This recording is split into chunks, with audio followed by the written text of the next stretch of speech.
Hello, and welcome back to Chaotic Insights, where I break down the TV show Chaotic, and today we'll be talking about episode 22, Chaotic Kings.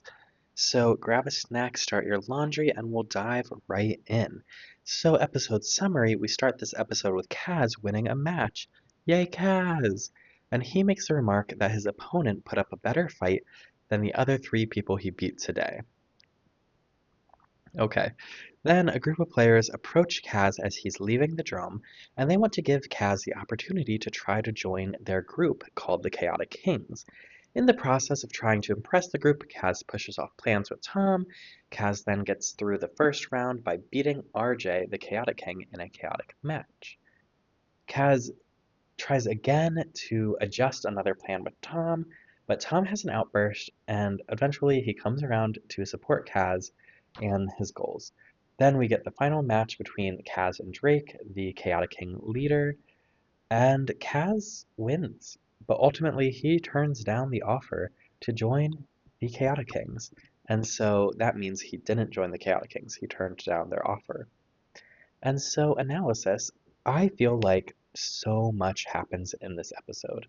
Even though it's your typical, like, 22-minute episode, we get essentially 4 drum matches with an A and a B plot, and the A plot is clearly Kaz trying to get into the Chaotic Kings, and the B plot is how Kaz's efforts impact Tom. And this is interesting because Tom goes through a more significant emotional arc, and he's the one who learns a lesson in this episode. He learns to support his friend. Like, even when your friend's goals aren't something that maybe you see the benefit in right away, Tom learns to support Kaz. Now, is Kaz being a bad friend? Yeah, of course. Now let's talk about it. Because he didn't tell Tom about his goal, or that joining the Chaotic Kings was something that he was pursuing, or is that something that he wanted to pursue? And maybe it was a spur of the moment thing, but he was really just planning on standing Tom up twice. But last minute, he rearranged his plans because he got caught. Now, I have to give Kaz a little bit of credit because the second time, like, he didn't just stand Tom up. He tried to readjust the plans, and they still watched the match together. Like, they didn't go to pair 'em, but they did spend quality time together. And so, on the other hand, I have to give Tom a little bit of credit because he didn't blow up the first time it happened, only the second time, only after it became a pattern. And so, maybe that's improvement for Tom too. And I have to blame Peyton and Sarah a little bit for planting this insecurity in Tom's head that joining the Chaotic Kings means ditching their friendship, right? But Tom decided to be a supportive friend, and I think that's commendable, right? As a Tom hater, sometimes he gets things right. And was blowing up in front of Drake cool and normal? No, absolutely not. But I'm going to give Tom his flowers for coming around, and the lesson of this episode is like support your friends in their endeavors and like don't push off your plans or something like that. Now, Kaz does have a kind of sudden switch when he says no to the Chaotic Kings. Like, at what point did he change his mind? Right? This is something he wanted the whole time until what? Maybe when Tom called him to give his support, right? Yet nowhere in the terms and conditions does it say being a Chaotic King means losing your friends. Tom calling to support was like, no, actually, my friends do mean more to me than this organization, right? But at what point was it, at what point did joining mean losing your friends? I think that was just something that, like, Peyton and Sarah were exaggerating. And, like, sure, spending more time with other people means spending less time with them, but you can't spend 24 hours in a day with the same people. I mean, you can spend 24 hours, but you can't spend 24 hours a day, 7 days a week, and still expect there to be new and interesting things, right? Sometimes you need to live independent lives so that you have a more enriched experience sharing your life with people. You know what I mean? Like, you can't be the same person. I need to do these hand motions. You can't be the same person. You have to be different. You have to have things that you have in common, aka the palms, but you have to have things that are different, the fingers, right? And that's a little hand motion that we learned in health class, I think, of when having good relationships, right? You can't be all consumed. And so Peyton and Sarah think that the Chaotic Kings are going to be all consuming for Kaz, which, maybe they will be, but we don't know that. That's a prediction. And so, Kaz changes his mind. There's not a lot of like narrative support there on why he changes his mind, right? I think it's a little bit of just to fulfill the plot, just to complete the arc, complete the episode. Like that needed to happen, but they ran out of time to show us why it happened. So, those are my lessons on being a good friend. Clearly, so much happened in this episode. We got friendship drama, we got essentially four drum matches, A and B plot, like, it's all going on. And we get the Chaotic Kings, and so we have to talk about the Chaotic Kings. We learn so many things about them. Kaz views them as the best players in Chaotic, and Sarah views them as snobby, snuck up know it alls. Get 'em. Which shows us the difference between Kaz and Sarah's like values to a certain extent, because Kaz values winning. He values being perceived as cool. He values chaotic, like he's our kind of nerdy character, and he has this very genuine love and obsession with the game Chaotic. And so being good at Chaotic like shows that you have common interests with him and he values that. And so like being good at Chaotic aligns with Gaz's values to some extent, or like not his values, but like what he values being good at Chaotic more than, say, Sarah, who values having a good character. She doesn't like that they're snobby and snuck up know it alls, right? They look down on people, they know it all. Whereas Kaz sees they're good at something that I like, and that's cool, and we have commonalities. Maybe that's different perspectives from different characters because they're each individuals. Here's the thing, the Chaotic Kings are definitely coded as villains in this episode, and let's talk about it because I don't think they really do anything all that evil, so to speak, right? They're not doing anything like malicious or malintent, right? They're just running an exclusive organization. Like, and I think, maybe the concept of exclusion itself is like, exclusion is a form of bullying, but being an exclusive organization, like having a process to join a club isn't rare. Like you have to have an interview to join a job. You have to be qualified to get a position sometimes. Uh, you know, you know what I mean? Like you can't just like sign up for everything. There are plenty of things that you can, but they're just, you know, they're just people who have a club. Now, is that evil?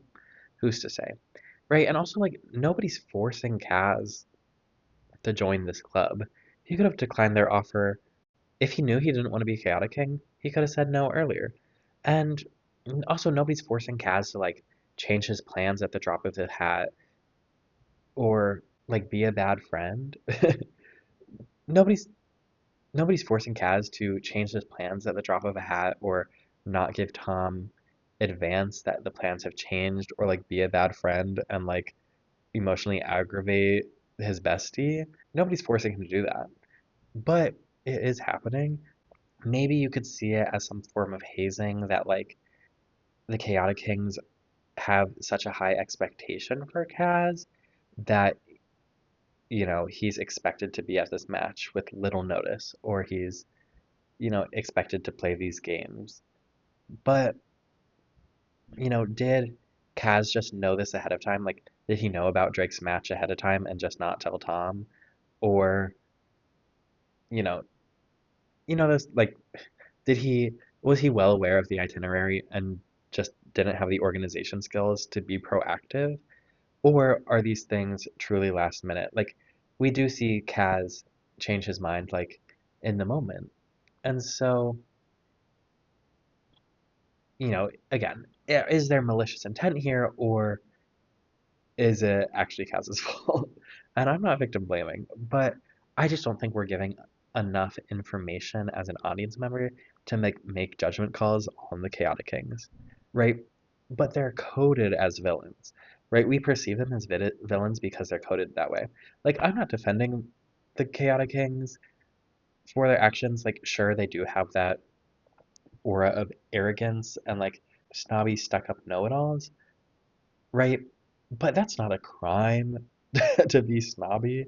And like, maybe they're a little standoffish, maybe they're a little egotistical, but like, it's not to the caricaturish extreme that, say, Clay and Christella are at, right? The Chaotic Kings are, they feel like much more grounded in reality, which maybe makes them all the more evil because it's realistic. And you have to be aware of people in your real life who, maybe it seems like they're just running an exclusive organization, but actually they're villains. I don't know. But again, the way they code the Chaotic Kings is through villainry. It's through villainry. And let's talk about that. So, the first time we see them is at night. They're nocturnal. They're evil. Ooh, what? Like, it seems like they're about to jump Kaz. Like, the music, the staging, the choreography, if you will, it just it's set up in a way that like they're about to mug Kaz.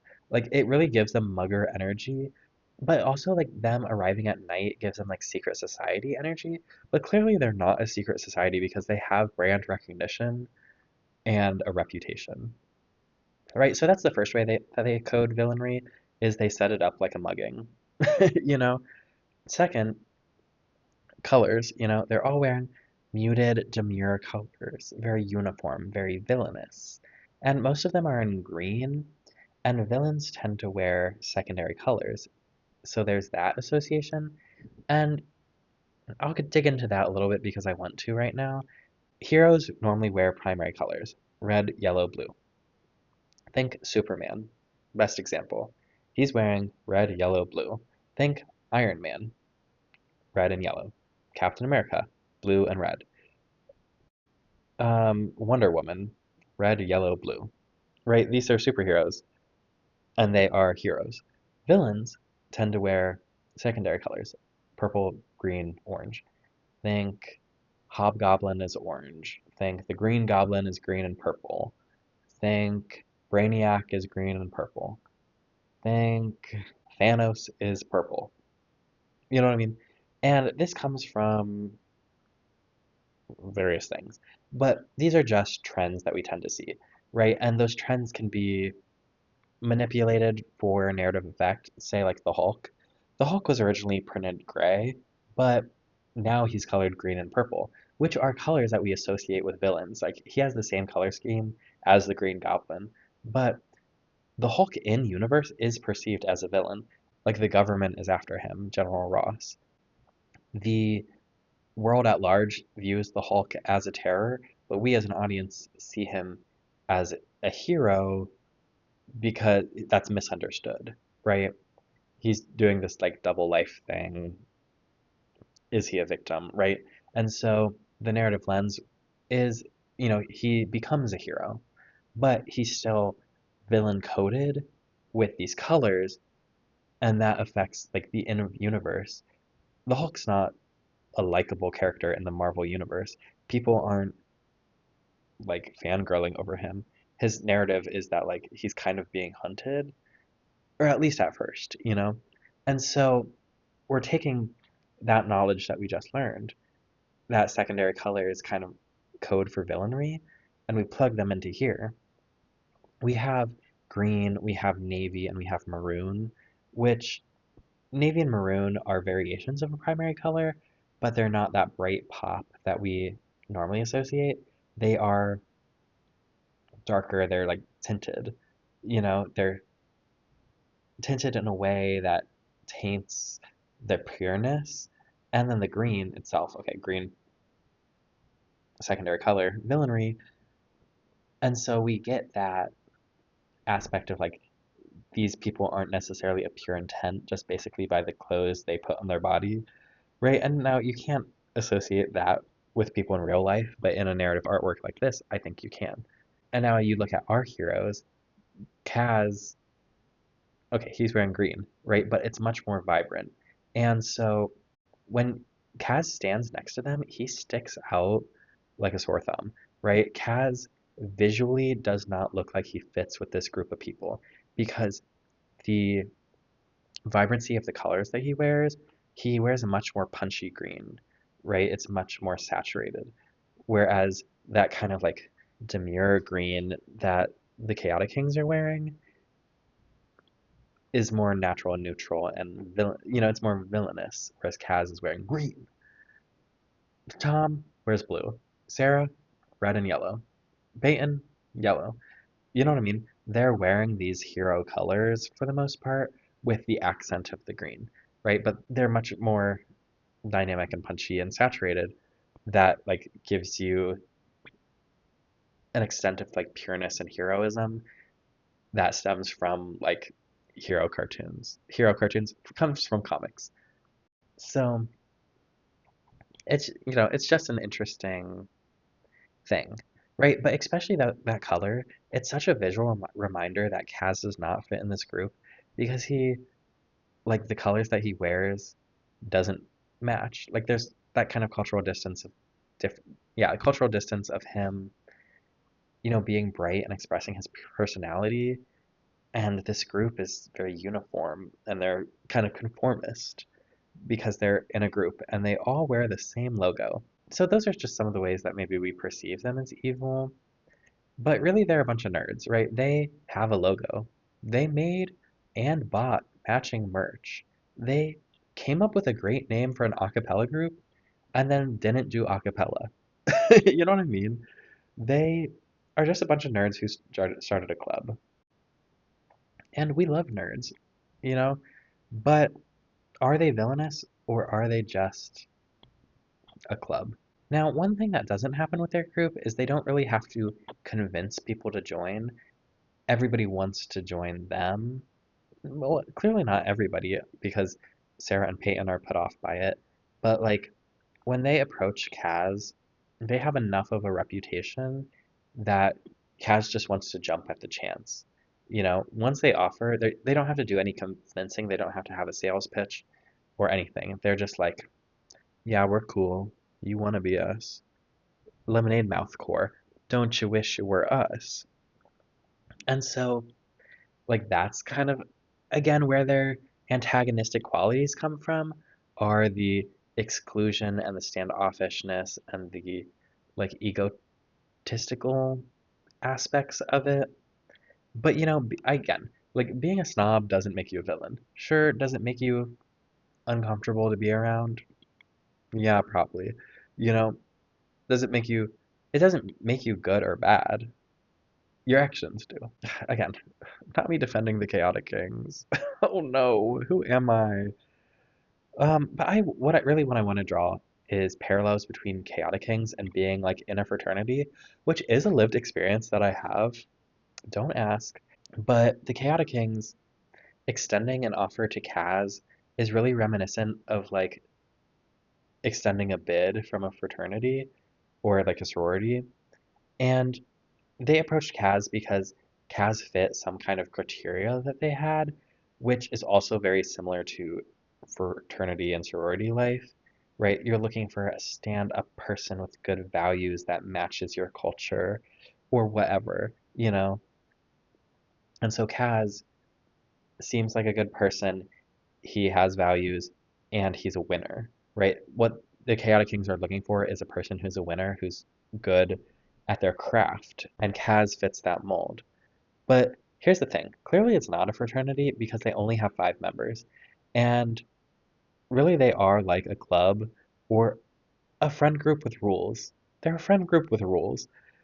And you could say that a fraternity is that too. But like once you get into the single digits, it's kind of hard to have an organization rather than like, you know, for it to truly be like a fraternity or a sorority. Like, and it doesn't have to be a social fraternity. It can be an honors fraternity or whatever. But them only having 5 members, I think, is a red flag for other people who join this organization, right? Like, why is there only 5 members? Is it really that exclusive that these are the top 5 players at Chaotic? No, you know what I mean? And let's move into lore because I have to talk about clubs at Chaotic. So, lore, but you're telling me there are only 5 people in your club, right? It's so hard to get in. Your vetting process is that difficult that people want to join and aren't allowed to. Here's the thing. So, we have a club at Chaotic, the Chaotic Kings, but they reference other clubs, like this is the hottest club at Chaotic, which infers that there are other clubs. And, you know, being the hottest club in New York City is a difficult thing, right?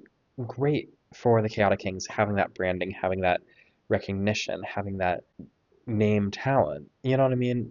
They're doing their best, and clearly it shows everybody wants to be them. But if there's clubs at Chaotic, is there an involvement fair? What are the other clubs about? Like playing Chaotic? A boy wants to know. Are there more fraternities at Chaotic? Are there like real fraternities at Chaotic? And it really makes me wonder about the population size of Chaotic because, like, approximately how many players are there at Chaotic?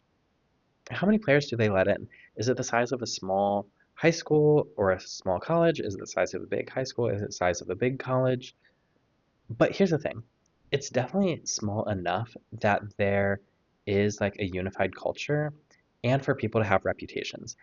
There's like in this culture of chaotic, everybody knows somebody who knows you. You know what I mean? They're big enough to support an organization like of this 5 person club fraternity, if you want to call it that. But they're also small enough that, everybody knows that this kid became unbeatable because of Armageddon, right? Everybody knows that Tom is an overworld player. Everybody knows if you're a newbie or not because they haven't seen you around, you know? And so it's just, it's an interesting thing to think about and what are the implications. And here's the thing. Like, it's probably not that huge because there are only 5 people in New York's hottest club, the Chaotic Kings, right? And I did mention this earlier, but like, they must have awful initiation criteria. Like, you have to beat the whole group to get in, and that just increases the difficulty of getting in every time you add a new player. Or you only have to beat 2 people, and one of whom is Drake. So every single person in this club is better than Drake, who's supposed to be the best player in this club. That's not a club. That's like a fan club. That's an ego trip. Like I don't get it. A degradation thing for Drake. Like he's just trying to be beat. I don't just something doesn't sit right with me about it. But they have merch, so I guess I can forgive them. Now, is there anything else I want to say about the Chaotic Kings? I'm not really sure. And so I'm going to say no. But I don't know if you can tell, but I've kind of been waiting for this episode because I just think confirming the dynamic that having clubs at Chaotic really brings an energy to this world that I enjoy. And at the end of the episode, Tom says he's not really a joiner. First of all, false. Like, have you seen his room? There are so many sports trophies in it. Second of all, what do you mean you're not a joiner? Do you not have a hobby? You don't join clubs? Like, what do you do in your free time? I guess the answer to that is play chaotic and do sports for Tom. But like, say Sarah, what do you mean? You don't have a hobby? But I guess your hobby is to play chaotic. But like, you have to have at least one hobby. You have to join at least one club to make you interesting as a person. You don't do anything. Like, if you don't join a job, if you don't join a club, you don't have a hobby, what do you do with your time? The people want to know, what makes you interesting as a person? How are you going to find the love of your life on a dating app if you have no stories about being in a club and how that's changed you as a person, right? And like, sure, having a job, that counts as a club. But if you're only in school or like if you're only at a job, you're doing nothing else with your free time, yeah, I'm judging maybe. And like, here's the thing, I get it because I love to scroll on TikTok. But gotta create more than you can consume, or something like that. So join a club, be an interesting person. If you're an adult, you need a hobby. These are hot takes by Jason. And so that's the thing. All of these characters, they say that they're not joiners, but they are. They have a hobby, and it's playing chaotic full time competitively. Right? Everyone in this universe is playing chaotic and that's already their hobby. So they're already like essentially being at Chaotic is like being in a club because they're playing competition fantasy wrestling. You know what I mean? Like they're playing the equivalent of like club soccer, but for Chaotic. And so, right, do they need to join a club? Not necessarily, I suppose, because they're already in one. But like, go off king. Don't say, I'm not really a joiner. Be boring if you want to be boring. Like, that's your right, and that's the American dream. That you can do whatever you want with your life. And if you want to be a boring person, you're allowed to be. But that's my hot take. You have a hobby, join a club. Join the Chaotic Kings. They have merch, and don't sing a cappella. Now, other things we learn about in this episode are more because of the gameplay. We learn about rare and special abilities. We learn it's possible to target music at creatures who are not currently in the drome. We get a new flavor of hive ability. We learn about Castle Pillar, and let's talk about Castle Pillar. So, Castle Pillar is a pillar castle that's composed of riddles to test creatures' wisdom. And at the top of Castle Pillar is a magician who helps the creature with the highest wisdom. Now, some things I have to say. Who helps the creature with the highest wisdom? That has to be like just a chaotic gameplay rule because if you're actually in Param, there's only one creature with the highest wisdom. Now, highest wisdom at that location at that time, how do you set the parameters of location in Param versus like a scanner has settings or whatever, right? Helps the person in the room probably, probably what it is. But these puzzles that test your wisdom, we see two of them and they're easy. You know what I mean? Test wisdom for people who can think. One, it's a sliding tile puzzle with one, two, three, four, five, six tiles on a nine. Is it a 3 by 3 square? I'm not looking at it right now, but like it's a 9 by 9 square. Like out of all of the sliding tile puzzles, the easiest that you can get. I guess a 4 by 4 and you have 3 tiles in a 4 by 4 square, this is like one up. So this is the second level of difficulty. But there weren't, I swear like there weren't all tiles in that. Oh my gosh, am I gonna look it up right now? I'm gonna look it up right now just for you. But easy. And then the other puzzle is there's 4 colors. Which color doesn't belong? And it's the tribe colors. It's like, okay, we're at chaotic. Of course, this is chaotic related. Which one doesn't belong? Purple, the only one that's not a tribe color. But you know what it is? Um, I saw this in the comments of the YouTube video, I think. It's the color of the music cards in Universe for like players. It's not the color of music cards for us. Oh no, I'm wrong. No, I'm right. One, two, three, four, five, six, seven. Okay, so there's 7 tiles in this 9 by 9 sliding puzzle. It just having 2 tiles missing makes it so significantly easier. But of course the color is purple. Like, what did you think the color was going to be? This, like, it's not even a puzzle anymore. It's just pick the color that doesn't fit. You know what I mean? And like, I guess you have to use your context clues to pick that we're talking about chaotic. But whatever. And then here's the other thing. Only 4 colors for tribes? Is there not another tribe color? So, spoilers, I guess. Now, here's what I find interesting, is the impact that this has on music lore. So, first Raren holds a music that looks gold in the drum, right? This is a new presentation for music. He like is like, oh, I have a music. And then he like takes it away in the way that like code works in the drum. But this is a new presentation for music because normally when we see a music, it's like the tribe color or it's like gray, but it's kind of like glowy and like ethereal, but this is like metallic and industrial. Like it looks gold. It looks like metal pieces. And it has like depth and weight. And so I think that's interesting that it presents in that way. But then also the lore that there's a musician at the top of the tower, which, okay, this musician is gray, which means tribeless, I would assume. But also that magicians are part of the location scan and they're not like creatures or they're not music, right? Having this musician in this location, it's part of the location scan. It's like the rats or the flies in the other locations. This musician is part of the location. But here's the thing. This is the first time that we see a musician in the drome, which is why it's featured as part of this location scan, but it's so interesting because when we see creatures cast a music in the drome, we see the music counter token like move and fulfill part of the gameplay. We don't see musicians in the drome. We only see musicians in Param, and right, the times that we've seen musicians in Param, it's kind of been an all striking moment of like, wow, a real musician.